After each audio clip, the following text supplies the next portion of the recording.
Boat's pretty dialed.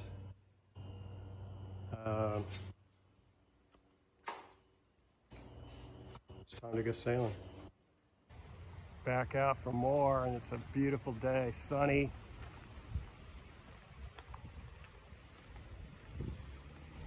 And plenty of wind.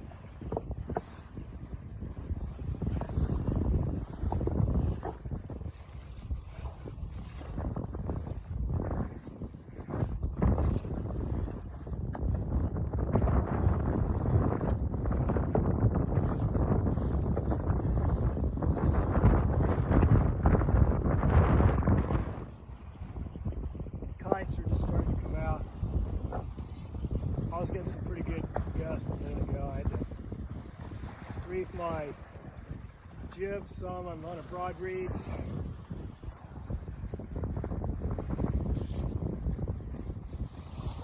I just did a beat up to Cascade Locks and just getting a feel for the wind out here. Nice day, beautiful day.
Yeehaw.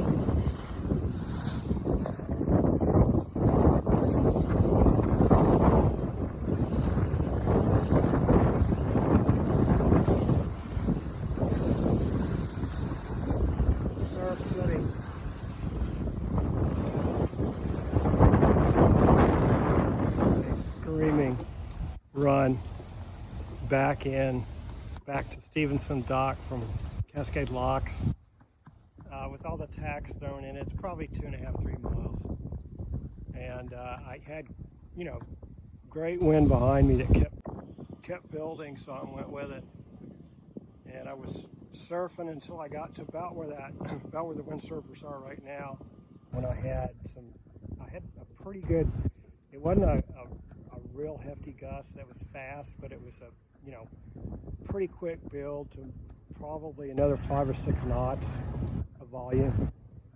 I don't know what's going out there right now. You know, looking at that kite, it's probably about 15 out there right now, and I think I might have had some gust over 20. So it was fun. I mean, I'd do it again, but it was you know, just me solo.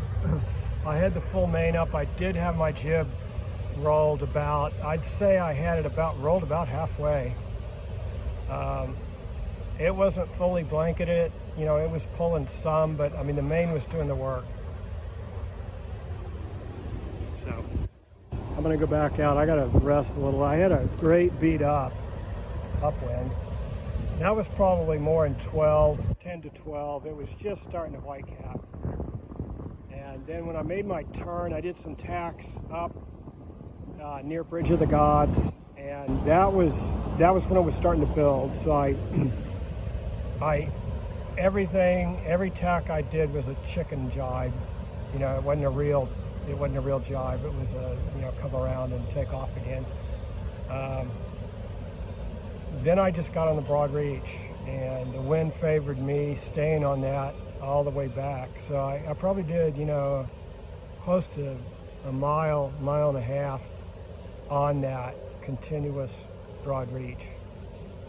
Fun stuff. I felt a little underdressed. I wish I would have had my full wetsuit on, because I felt like at one point I might go swimming. So anyway, you know, you know, it was not real slappy gusts. I'm thinking it's just maxing out right now. It's 3 o'clock, and that is more than I had out there. So I'd say this is 25, probably 25.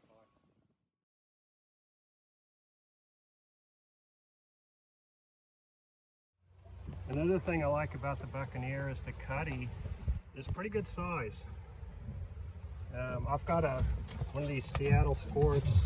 It's like it's a water bag for carrying water for camping, and so what I do is I hang it. I've drilled into these supports up here, just thin holes, you know, and that supports that, and that keeps it up off the, you know, bottom bilge area. I've got some NRS, really nice buoyancy bags that are filled with pool noodles, and I've got those strapped in the front on starboard and port. Here's my spinnaker bag. You know, I got a sponge here I use. I've got this loop that I've put in to just hold to just kind of keep all this, you know, my paddle, my whisker pole, my spinnaker pole. It keeps it inside of this loop, so it, you know, again, it's easier to grab. There's my launch tube for the spinnaker going up front underneath that saddle that I put in on the bow, which is fiberglassed in. I've got a really lightweight anchor, fold-out anchor. Just, and you know, you're supposed to have one. I take it out when I'm racing the boat, but you know, it doesn't hurt to have a little weight up there. And that's it. You know, it was hilarious. I had this boat on the dock, and you know, a guy came by and he looked like he might have been a homeless dude, and he said, you know, hey, can you sleep on board? I guess he thought that you could get up in here and do an overnighter or something, and I thought, well, no, not unless you're really, really small, really thin. Anyway, everything's pretty dialed in the boat. I'm gonna go out and sail. Another thing I use in high wind, but I know it's gonna be wind, I've got a cover that covers up my cleats for the halyard. On each, I've got a cleat on each side. So what this is a, you know, single thickness piece of like Top Gun boat cover material, and I've got like a mesh on the inside, so it you know, is just rigid enough that the jib sheets, you know, deflect off of it. This should be around the back. Okay, so what that does, you know, if I don't use this, what will happen sometimes is I'll get a jib sheet that will find its way around a cleat. There it is right there. So this will try to do it, but it usually deflects it off. So it just, what it is just a cover for the lower part of the mast. So I use it. I got a high at the top, and then I just pull it down and put this down here. So it works pretty well. It alleviates most of the chance of hang-ups when you don't need them. When you're tacking in high wind, you really don't want your jib lead hanging up. When you're trying to come around, you want to be able to come on around and do your thing. So anyway, I'm glad I had it on board today. I keep it in this thing, and I forgot it was in there. So anyway, I thought I'd forgotten it, but I have it. So.